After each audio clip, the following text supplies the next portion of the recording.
Hello and a very warm welcome to the Ponsonby and Massey podcast, which today we're recording straight after the King's speech, where we had a bumper announcement of some 39 bills.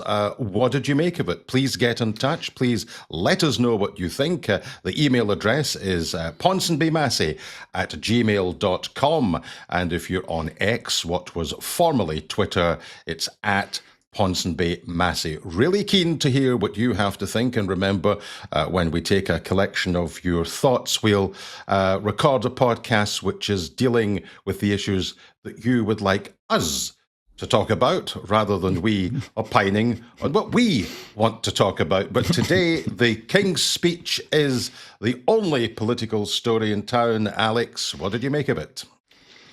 Well, yes, thank you, Bernard, and hello to everyone who's listening or watching on the YouTube channel or Facebook channel.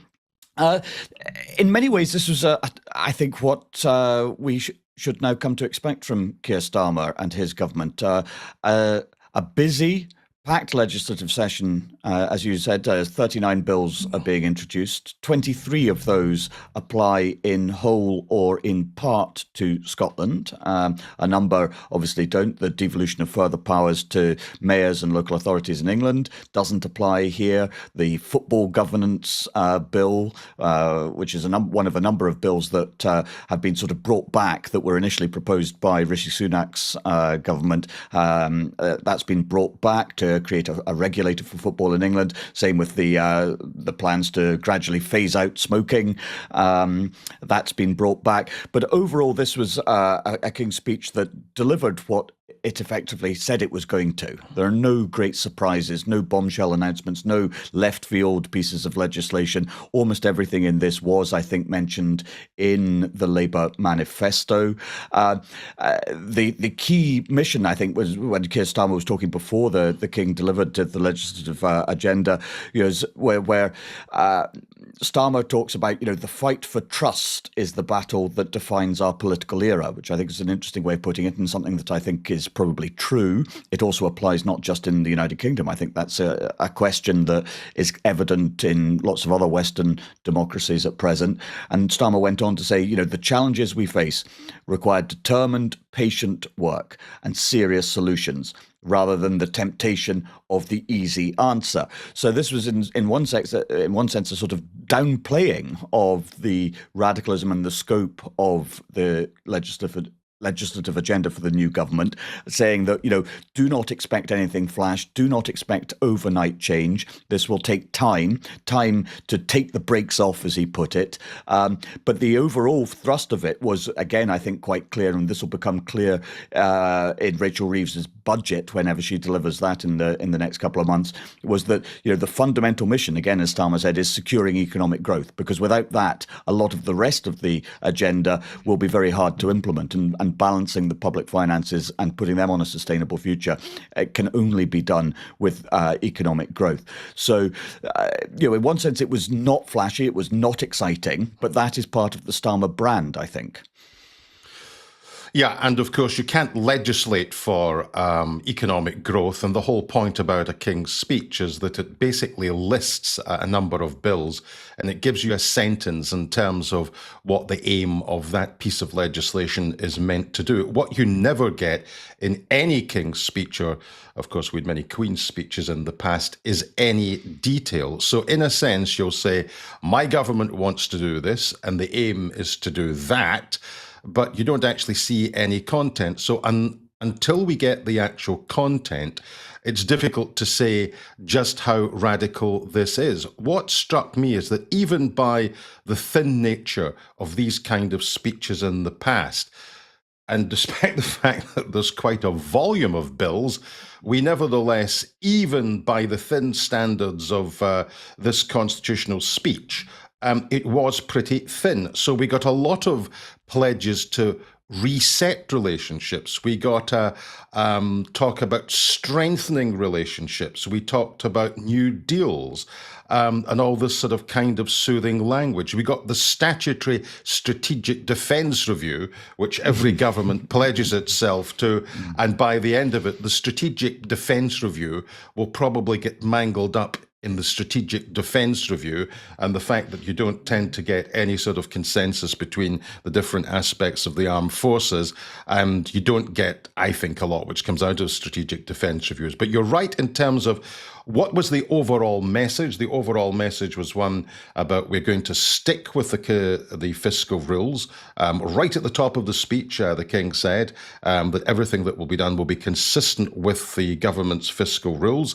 A bill on pensions and pensions investments, that could be very interesting indeed. But again, it depends on the detail. Again, right at the top of the speech for a Labour speech, wealth creation, Industrial Strategy Council about to be created, a new relationship with business, a new deal on employment rights, greater devolution of decision-making, new powers for the Metro mayors, and a reset of the relationship between Westminster and Holyrood, with those regional mayors in England having a say in the totality of intergovernmental relationships. Public ownership of Green Energy Company, we knew that was coming.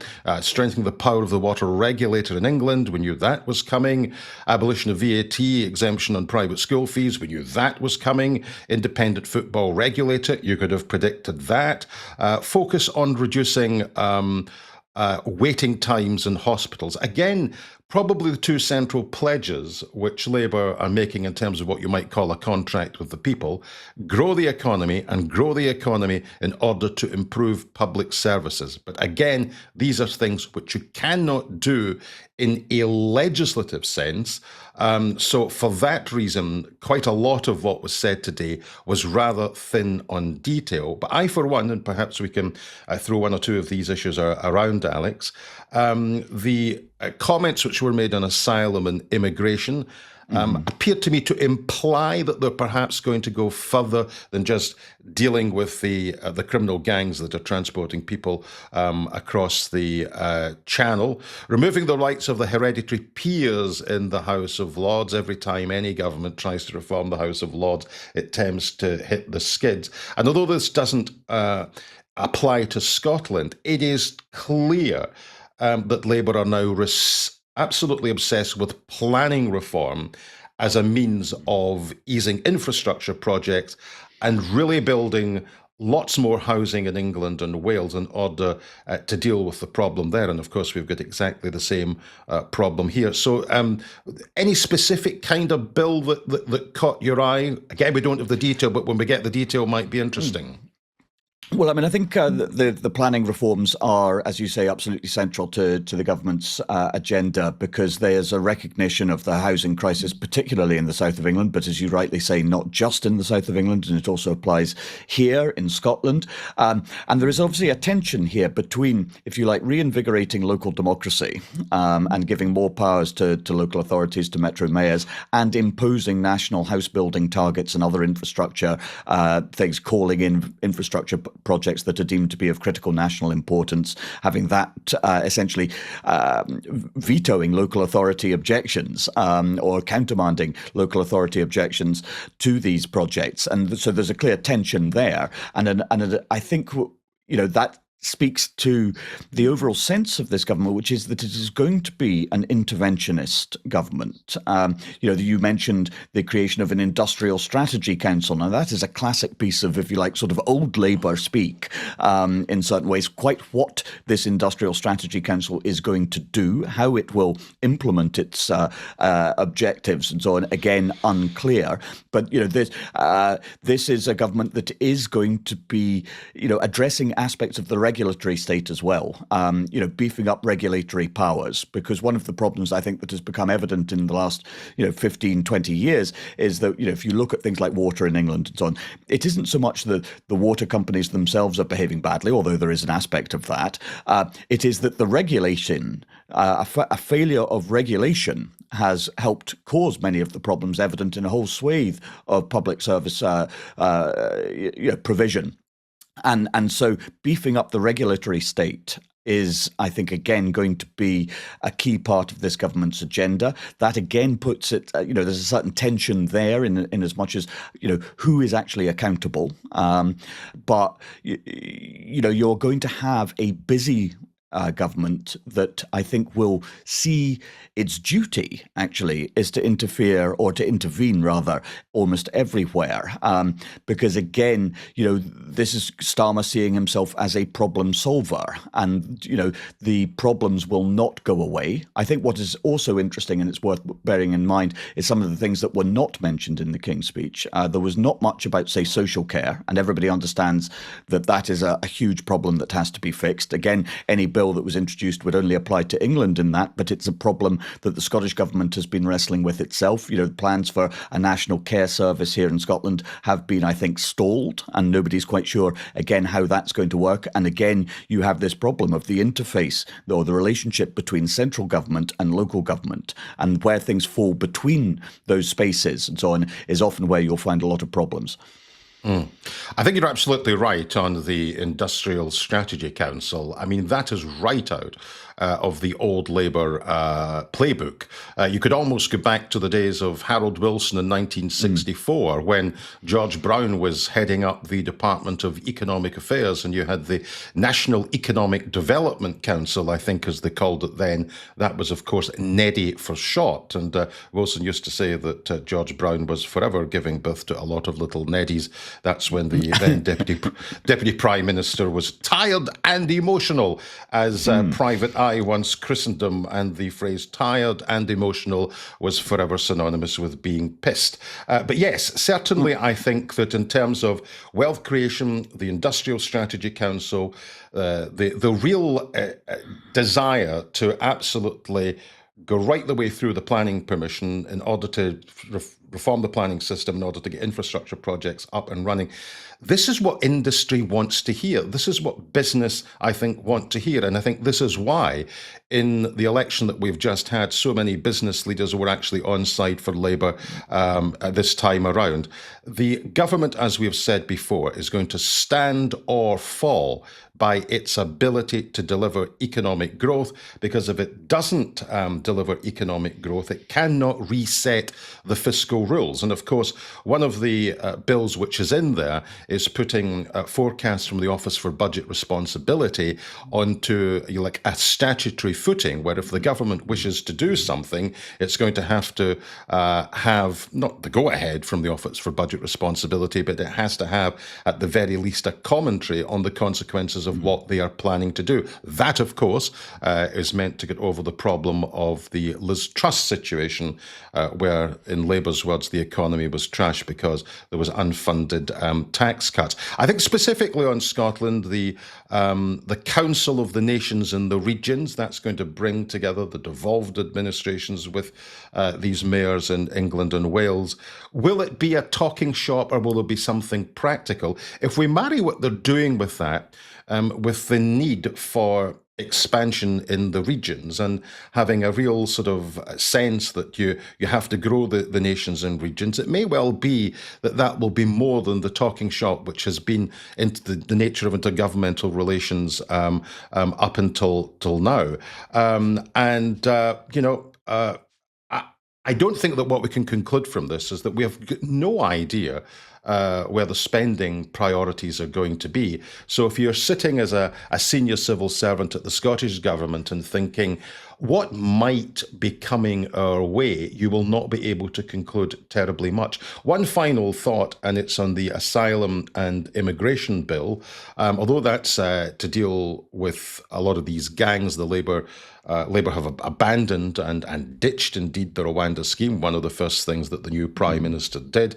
They're clearly going to beef up the security-led nature of dealing with these gangs. But in terms of processing asylum claims, I think they're going to use the money to have more caseworkers to ensure that these applications are dealt with in a more speedy way. More broadly, not on the asylum point, but on the immigration point, will there be a visa which will be Scottish-specific in order to deal with the issue that there are shortages in aspects of the Scottish economy, which you can say that the immigration system in the UK acts as a brake to potential growth here. When we get into the detail of that bill, we might get into some of these issues. Yes, and I think that's a situation or a scenario in which there's actually now an emerging cross-party consensus. I think at Holyrood that something of that sort would be a sensible thing to pursue, and it's more easily done thanks to the devolution of certain tax powers, because you now have a specific Scottish tax code, which makes the implementation of a Scotland-only work visa more feasible than would have been previously. And there are, of course, also international comparisons in countries such as Australia and Canada, where comparable schemes have been in operation and they've worked reasonably well there. So there isn't any fundamental reason why it couldn't happen here. But again, it's not something that has been brought forward yet. I think on the intergovernmental relations that you're talking about there, these things will take time to feed through the system. And of course, Labour have an eye on the 2026 Holyrood election, and they hope that Anna Sarwar will be installed as First Minister following that election, at which point intergovernmental relations become much easier for obvious reasons. I think on immigration, which is going to be, in some ways a sort of totemic issue, particularly in southern England, but also in actually in northern England as well. One of the ironies, I think, of the immigration system is that people are actually quite relaxed about a lot of immigration. If you ask them, was it right to allow lots of people from Hong Kong to settle here? They will say yes. Was it right to allow Ukrainian refugees into this country? They will say, of course it was. Do you think students should be counted in the migration statistics? They will say no. Do you welcome, immigrants who are working in the NHS? Yes, of course we do. So once you actually go through it, and so then an awful lot of the people who are moving to this country, there is broad support for them to do so. And so actually, although immigration is highlighted as a top tier concern by a lot of voters, and there's no point denying the fact that that is the case, when you actually look into the specific type of immigrants that are coming to the UK, then most people are actually in favour of most of them. So what people want is they want border enforcement, which all states actually have a right to do. And so there's a crackdown on illegal immigration, which again has widespread public support. But people will I think, tolerate a liberal immigration regime if it's one. That is to say, if they think it is a restrictive one and that the rules apply equally to everybody, then you can build public support for the type of migration that the country needs in terms of economic growth and other matters, and working in health, social care, and other sectors. But if people have the impression that the rules are not applied equally or fairly, then it becomes much harder to sustain support for immigration of any sort. And again, this is something that isn't unique to the United Kingdom. You see it in the United States, you see it in France, in Italy, in Spain, in Germany increasingly as well. So again, a lot of the problems that this government is facing are not unique to the United Kingdom. And sometimes I think we get a little bit short-sighted or myopic about these things and presume that many of these large-scale challenges are somehow unique to this country. I mean, many of the problems that Starmer is trying to address are actually problems evident in almost every other advanced and well-established Western liberal democracy. I actually agree with all of that. I would simply add, I think the asylum and immigration bill is going to be a big one for the government, because we know that the issue of the net migration figures is an issue which gets a lot more comment and is a lot more sensitive south of the border. And of course, we don't know in terms of the next year or so how Reform UK are going to poll, whether or not they're going to continue to be a threat, not only to the Conservatives, but to Labour as well. And of course, the issues, and I think this is, in a sense, where it becomes sort of slightly deplorable, those who seek to use the issues of net migration for political and electoral purposes completely and utterly conflate the issue with asylum and the issue of immigration. The issue of people coming across on boats to claim political asylum are dealt with completely and utterly differently from those who are coming for immigration purposes, migration purposes. Many will come to study. Many will come on family visas because they've married UK citizens. And the conflation of a discrete issue which is to do with asylum with a separate set of laws and a separate set of international obligations which the government sign up to is quite different from the net migration figures where people are applying for visas, or in some cases, they're coming in one category of visa. And I would suggest that this is actually the biggest issue which the government has. It's people who are coming here on tourist visas who simply do not leave. And they stay here, and they cannot be the Home Office simply don't know where they are. So I think that that is going to be a big issue, because the net migration figures in the years to come will still be a live political issue. I agree with you. If you take students out of the head count, you can probably take about between 40 and 50% of the numbers down straight away. The Conservative proposal in the election was that they were simply going to limit the number of visas in different visa categories in order to bring the numbers down. It'll be interesting to see what proposals Labour will have in this asylum and immigration bill to bring the net numbers down. But of course, the issue of the security-led nature of dealing with the criminal gangs is all pinned to the asylum end of the asylum and immigration bill. It's not to do with immigration as such. But of course, those who seek to play on fears quite deliberately conflate the issues of asylum and immigration. And I will be particularly interested to see, and they should, and the UK government should come to an accommodation with the Scottish government about having a visa which is essentially Scottish-based, which is to help with growing the Scottish economy. Any thoughts on any other of the bills, Alex?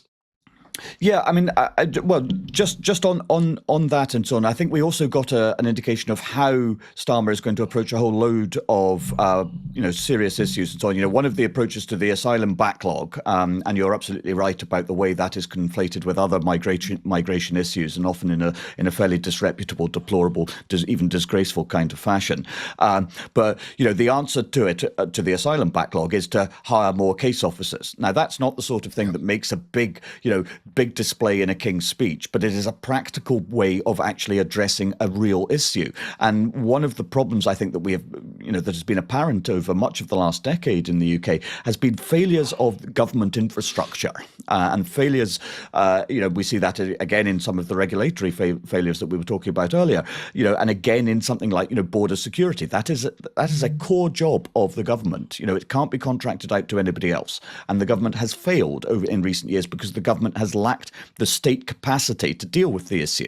So that is one of what, when Starmer talks about, renewal and renewing Britain, he's also talking about renewing the state's capacity to act. But, again, you have the stuff of, fairness, and being seen to be fair is an old-fashioned Labour concept. It's not just a Labour concept, but, I was interested in seeing some of the stuff that, again, it only applies to England, about policing, for instance. The suggestion that, there'll be a neighbourhood policing guarantee. Now, what that actually means and how much beef there is behind it, again, remains to be seen. But this notion that individual communities will have a dedicated police officer to tackle persistent antisocial behaviour. Now, again, that's a small thing in one sense, but it's also quite a large commitment to something that would actually, if implemented and if successful, make a significant difference to people's everyday lives, because a lot of places are blighted by intolerable antisocial behaviour. And I think that, you will see, this is almost, in some ways,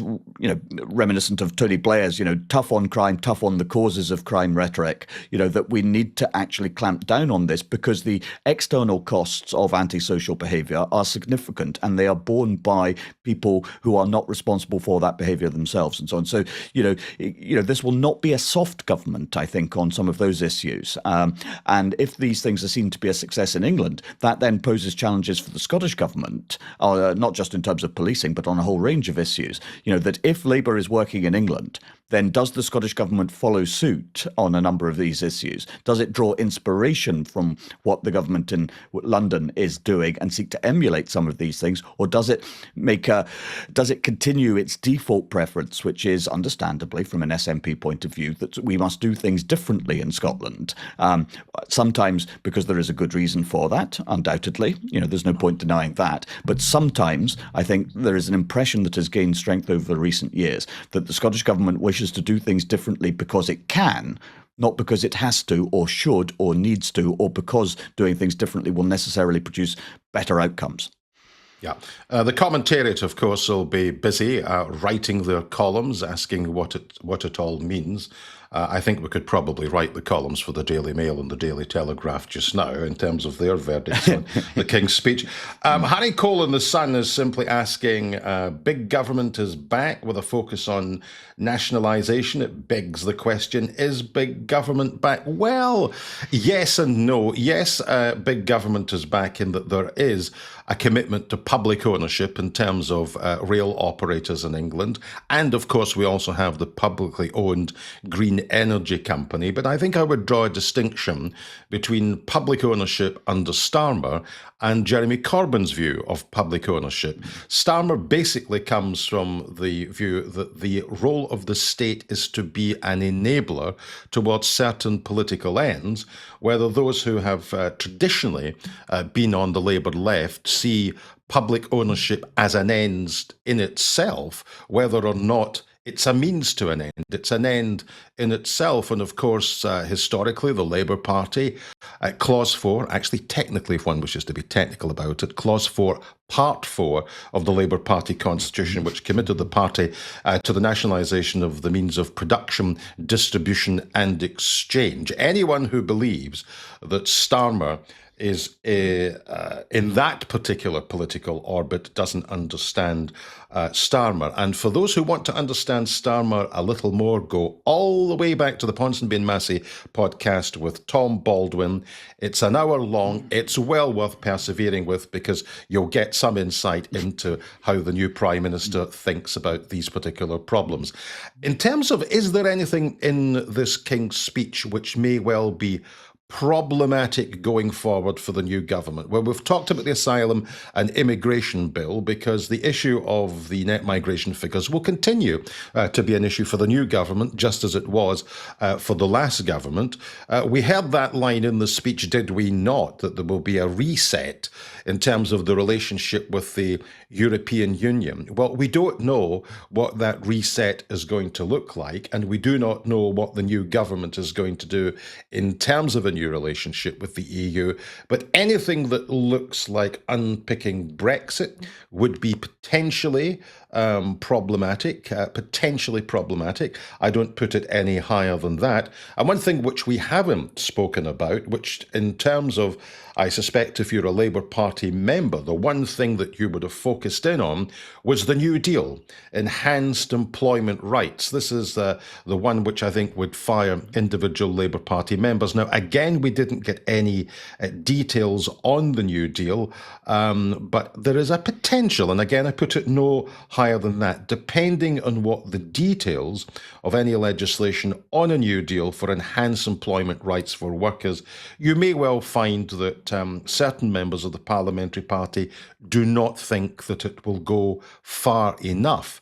But we'll simply have to wait and see what the details of that legislation will say. But perhaps we should, I'm going to give you the last word on this, just to pull it all together, Alex.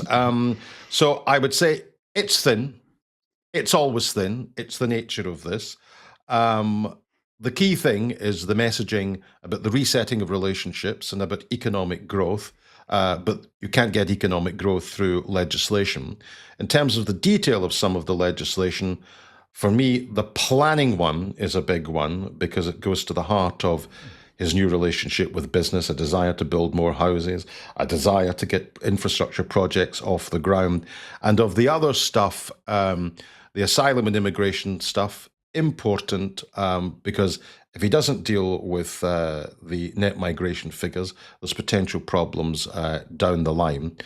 A lot of bills, but you shouldn't read into that this is a government which is going to be ferociously busy burrowing itself in the legislative process, because at the end of the day, it's the economics and the politics, not the legislation, which is going to determine whether this government is a success or a failure. Final word to yourself, Alex. That's absolutely true. I mean, the Rachel Reeves's budget will tell us a lot more about this government and its direction of travel than this King's speech has. But this was a King's speech about incremental change in many ways. That over time, and again, Starmer talks about how the fact that change cannot be delivered overnight. So this is the first of a number of King's speeches, obviously, in this Parliament, where I think you're building blocks. And again, this goes back to something that Tom Baldwin was telling us when we did the episode with him, that people say, oh, Starmer's not doing this, he's not doing that, and so on, and then he's just putting up one block on top of another, and it's all very dull, and it's not particularly exciting, it doesn't enthuse people, there aren't fireworks or great extravagant promises, and then you turn around and he's built a house, which was what was how Tom Baldwin put it to us, and I think there's a lot of truth in that, and that Starmer is a very methodical politician, and this is the first step in a series of steps in what Labour hope will be a transformational government, but it isn't one that arrives in office with that great sort of razzmatazz that accompanied Tony Blair in 1997. And I think that is reasonable because the public mood, I think, would be very mistrustful of that kind of grand promises. And again, we go back to that thing we were talking about at the beginning. The fight for trust is the battle that defines our political era, according to Keir Starmer. And trust is something that has to be shown. It can't be imposed on people. It has to be earned. And so that, I think, is something to keep in mind as we watch this government. But you're absolutely right. It's the economy. It's the economy, silly. That is what is going to define the government's success or failure. And to that extent, Rachel Reeves is the key person in this government. Absolutely. I agree with that 100%. And we have made that point time and again. And the first statement from Rachel Reeves will tell you where the real direction of government is travelled. I've always said, keep an eye not on number 10, but in number 11. Do get in touch with us once again. Let us know what you think of this speech. Let us know what you think we should be focusing on in future episodes. You can email us at ponsonbymassey@gmail.com. And of course on X, formerly Twitter, it's at ponsonbymassey. You can also subscribe to the podcast on YouTube. And if you're interested indeed in sponsoring the podcast, do get in touch with us at the email address. But from me, for the moment, it is goodbye. And it's goodbye from me.